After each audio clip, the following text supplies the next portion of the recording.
was trained to see the world in numbers. For years, I lived two lives. One, as a chartered accountant, I worked in a bank. It was a fixed life, structured, the normal 9 to 5. You wake up at 6, you have a schedule, and you close at 5.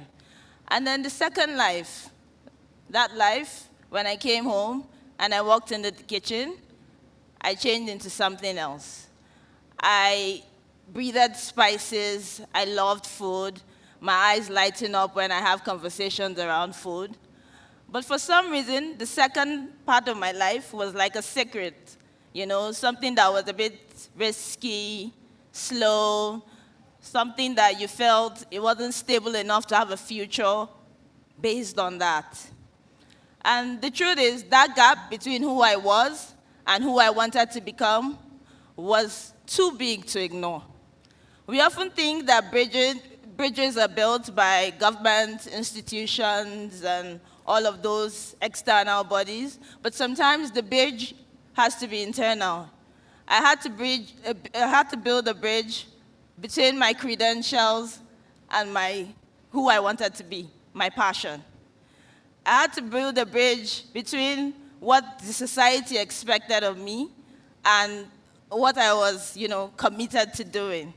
Imagine telling my parents that after being, top in your class, I was a 5-pointer in ABU. So it was like at 21, I was a chartered accountant.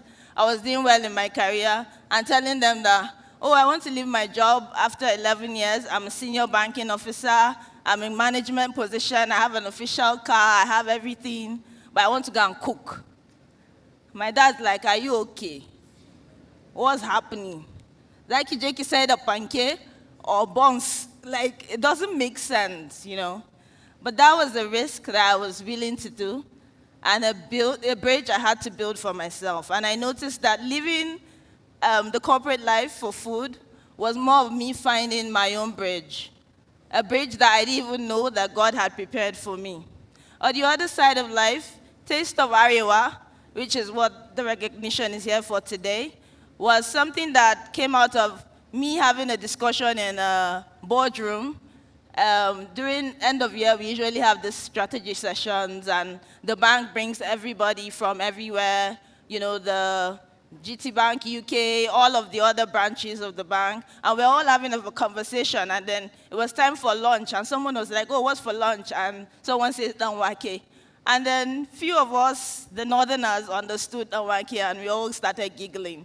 And then we all had to explain, what's Danwake, just basic, explain why you're all giggling. And then that moment was like me to educate them. Danwake is a dumpling from the north. It's humble. It's Arewa's comfort food, It's just a soft dumpling that's very earthy because of the baobab. And then, I started comparing it to the Italian gnocchi. You have to put some salsa or some tomatoes, yaji, our spice to enjoy it.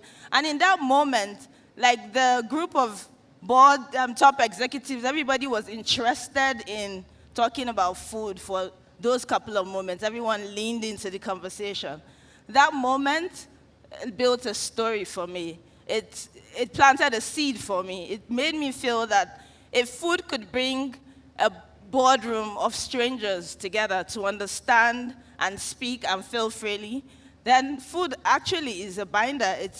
It brings people together. And for me, again, it made me realize that Northern Nigerian food didn't have any good PR at all. Northern Nigeria is very rich. We're full of, vast resources, flavors, stories, and heritage. But there's a gap. And I feel that the world is yet to see the richness of Arewa.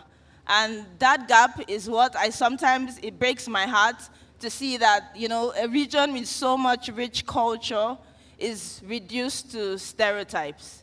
And this, with what's happening today in Nigeria, it really brings to the fact that we need to tell our own stories in Northern Nigeria. Because if we don't tell our stories will be told for us, and they will be misrepresented. Taste of Arewa was my bridge, a way to connect tradition to modernity, local flavors to global standards, and build community pride to economic opportunity. It's been 4 years of journeying in my calling. And yeah, they say if your passion don't pay your bills, alhamdulillah, mine is paying my bills. But yeah, it took a lot for me to, take myself out from where I was to where I wanted to be. And with what we have done with Taste of Iowa through our work, we've seen Michelin star restaurants in London, showcase our talia Hausa that you know. It's on the Michelin star menu in London today because we dared to show it to the world. We have connected farmers to restaurants where they can outsource and partner with them to get our local spices, our dorua, our yaji, and all of those local spices. We've built a community around it. We've taught women, picked up their kuli and we repackaged it and sold it as crackers, peanut crackers, and people are buying it. Because that is the opportunity that Taste of Iowa is bringing. We're bringing authentic spices. Our last event, we had to go to Maiduguri to learn how to make proper, authentic danderu. And then we showcased Toscano. A lot of people didn't know about it. I've received messages from Zambia, oh, send us some Toscano, let's put it on our menu, let's start doing danderu. So that is what we're trying to do with Taste of Iowa. I didn't just want to feed people, I didn't just want to cook. I wanted people to know the story of Northern Nigeria, to know our heritage, to know our identity, and I wanted to show that our food is not just local, it's global.